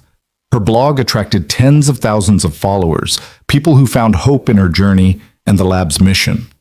She became the face of the movement in a way that made Caleb deeply uncomfortable with his own growing public profile, but immensely proud of her courage. The research results started coming in after 6 months, and they were even better than Caleb had hoped. Patients using modified devices showed significant improvements in pain levels, mobility, and quality of life compared to those using standard equipment. The modifications were safe, effective, and reproducible when done following the protocols they'd developed. Dr. Hart published the preliminary findings in a major medical journal, with Caleb listed as co-author despite his protests that he hadn't really written anything. The paper sparked intense discussion in the medical device community, some celebrating the innovation, others criticizing the methodology, or questioning whether mechanics should be involved in medical care at all. But the patients kept coming. Word of mouth brought people from across the country, families who'd exhausted other options and were desperate for help. The lab couldn't accommodate everyone, But they documented their methods carefully, trained other facilities in their approach, and slowly built a network of providers who understood that listening to patients was just as important as engineering expertise. Emma graduated from middle school and started high school, already talking about studying biomedical engineering in college. She'd found her calling watching her father work, seeing the impact of combining technical skill with human empathy. Caleb couldn't have been more proud. On the one-year anniversary of the lab's opening, they held a small celebration. Current and former patients came, along with their families, creating a room full of people who represented lives changed by the simple act of listening and caring. Marcus was there, running around with other kids, his braces barely noticeable. A veteran named James who'd regained use of his prosthetic arm after years of it sitting unused in a closet. A young woman named Sophia, who'd gone back to college after modified braces, finally let her navigate campus without constant pain. And Harper, of course. She stood to speak, her mother beside her, both of them looking at Caleb with expressions of gratitude and affection that made him deeply uncomfortable and deeply grateful simultaneously.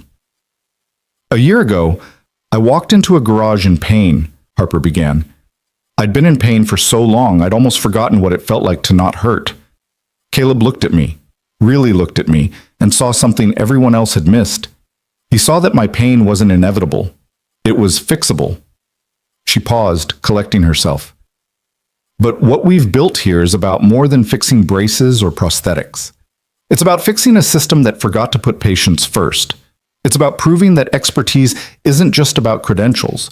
It's about caring enough to really understand someone's experience and brave enough to challenge conventional wisdom when it's causing harm. Harper looked directly at Caleb.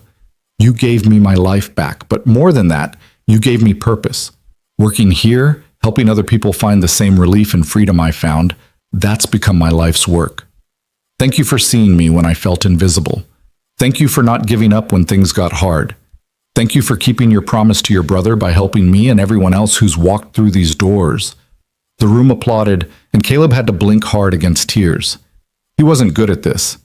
The emotion, the recognition, the feeling of being valued for something beyond just his technical skills. But standing there surrounded by people whose lives he'd touched, he let himself feel it fully. Dr. Hart spoke next, talking about the future, expanded research, new collaborations, the possibility of changing industry standards for medical device design. Renee announced additional funding to support pro bono work for families who couldn't afford modifications. Emma surprised everyone by presenting a scholarship fund she'd created in David's name to support students from non-traditional backgrounds pursuing careers in biomedical engineering. My uncle believed in second chances and questioning authority, Emma said. This scholarship is for kids like my dad, people who think differently, who see solutions others miss, who care more about results than rules, because those are the people who change the world. The celebration continued late into the evening, people sharing stories and laughter and hope. Caleb found himself standing outside as the sun set, watching the California sky turn orange and pink, feeling the weight of the past year and the promise of what was coming. Renee joined him, 2 cups of coffee in hand. She passed him one without speaking, and they stood in comfortable silence for a moment. Thank you, Caleb said finally, for believing in this, for making it possible. I should be thanking you. You gave me my daughter back. Renee's voice was thick with emotion. Before you, Harper was just surviving. Now she's thriving. She has purpose and passion and a future she's excited about. That's worth more than any amount of money I could spend. She's extraordinary. What she's built here with the patient advocacy, the blog, the speaking, that's all her. She learned from watching you, learned that one person who cares enough can make a difference. That expertise comes in many forms, that sometimes the bravest thing you can do is refuse to accept that suffering is inevitable. Renee looked at him. You've changed a lot of lives, Caleb. Not just Harper's. All of us who've been part of this. A few weeks later, Harper called Caleb with an unusual request. There's something I want to do and I need your help. What kind of something? I want to go back to the beach, the one where I drowned, where everything started. Her voice was steady but vulnerable. I haven't been back since the accident. I was too scared and then I couldn't walk well enough to actually get down to the water, but now, you want to face it, Caleb finished. I want to prove to myself that it doesn't own me anymore, that I'm not defined by what happened there, but I don't want to go alone. They planned it for a Saturday morning. Harper, Renee, Caleb, and Emma. The beach was the same as it had been 11 years ago. Golden sand and rolling waves, and the kind of California sunshine that made everything feel possible. Harper stood at the parking lot's edge, looking down at the water, and Caleb could see her gathering courage. You don't have to do this, Renee said softly. Yes, I do. Harper took a breath, then started walking down the sandy path toward the beach. The sand was challenging, shifting under her feet in ways that pavement never did, but Harper navigated it with growing confidence. The modified braces adapted to the terrain, adjusting their support as needed. When she reached the hard-packed sand near the water, she stopped, staring at the waves. This is where it happened, she said quietly, where I went under and everything changed. Caleb stood beside her, not speaking, just being present. Emma and Renee held back, giving Harper space. For years I was so angry at this place, Harper continued, angry at the ocean, at my 8-year-old self for swimming out too far, at my body for breaking. I felt like the girl I was supposed to be drowned that day, and all that was left was this broken version who could never be whole again. She walked closer to the water, her feet at the edge where waves washed up and retreated. But that girl didn't drown. She survived. She fought through years of pain and limitation and people telling her to accept less than she deserved. She grew up into someone who refuses to let trauma define her future. Harper turned to look at Caleb. You helped me remember that I'm not just my injury or my limitations. I'm a person with dreams and capabilities and the right to move through the world without constant pain. You helped me reclaim my life. Then, before anyone could react, Harper kicked off her shoes, unstrapped her braces with practiced efficiency, and walked into the water. Just her feet at first, then her ankles, then deeper until small waves lapped at her calves. She stood there, arms spread, face turned toward the sun, laughing with pure joy. Renee gasped, moving forward instinctively, but Caleb caught her arm. Let her have this moment. She's okay. And Harper was okay. More than okay. She was free, standing in the water that had nearly killed her, proving that trauma didn't have to be destiny, that the past could be faced and overcome, that broken things could heal stronger than they'd been before. When Harper finally came back to shore, everyone was crying. She hugged her mother first, both of them laughing through tears, years of fear and grief and hope tangling together. Then she hugged Caleb, holding tight. Thank you, she whispered, for everything, for seeing me, for not giving up, for helping me find my way back to myself. You did the hard part, Caleb said. I just adjusted some angles and replaced some parts. You're the one who had the courage to keep fighting. They spent the rest of the morning at the beach, talking and walking and watching Emma build elaborate sandcastles with engineering precision. It was peaceful, healing, a moment of quiet triumph after a year of intense work and change. On the drive home, Emma fell asleep in the passenger seat, exhausted from sun and emotion. Caleb drove in silence, thinking about how far they'd all come. A year ago, he'd been a mechanic in a struggling garage, going through the motions of life without really living. Now he was running a lab, helping people across the country, building something that might actually change an entire industry. His phone buzzed with a text from Dr. Hart. Dr. Hart. NIH just approved the full 5-year funding. We're official. Time to change the world. Caleb smiled, glancing at Emma's sleeping face, thinking about Harper standing in the waves, remembering David and the promise made in a hospital room 5 years ago. He thought that promise was just about helping one person if he ever got the chance, but it had become so much more. A mission, a calling, a way to honor his brother's memory by making sure other people didn't have to suffer the way David had suffered. They pulled into the driveway as the sun was setting. Emma woke up, groggy and smiling. We home? We're home, Caleb confirmed. Inside, the house was quiet and familiar, filled with memories of the life he'd built and the family he'd raised. But it felt different now too, fuller somehow, expanded by the new purpose he'd found and the people who'd become part of his extended family through the lab. His phone buzzed again. This time it was Harper. Thank you for today, for everything. You didn't just fix my braces, You helped me fix my life. That beach used to represent the worst day of my existence. Now it represents freedom. That's the gift you gave me." Caleb read the message twice, feeling the weight of gratitude and responsibility and hope. He'd set out to keep a promise to a dead brother. Along the way, he'd discovered that fixing things, whether cars or braces or broken spirits, was more than just a job. It was a way to make meaning from loss, to transform pain into purpose, to prove that one person who cares enough really can change lives. Emma appeared in the doorway, already in pajamas. "What are you smiling about?" "Just thinking about how weird life is. A year ago, I was fixing cars and trying not to think too hard about anything. Now I'm running a research lab and changing the medical device industry." "You're still fixing things," Emma pointed out. "Just different things. Important things." "Yeah," Caleb agreed. "I guess I am." That night, he dreamed of David. Not the sick, suffering David from the end, but his brother as he'd been before the accident, full of life and laughter and plans for the future. In the dream, David smiled at him and said, "You did good, little brother. You kept your promise." Caleb woke up with tears on his face and peace in his heart. The journey from a mechanic's garage to a federally funded research lab had been unexpected and often terrifying. But it had also been necessary, meaningful, and exactly where he was supposed to be. Mercer Mobility Lab continued to grow over the following years.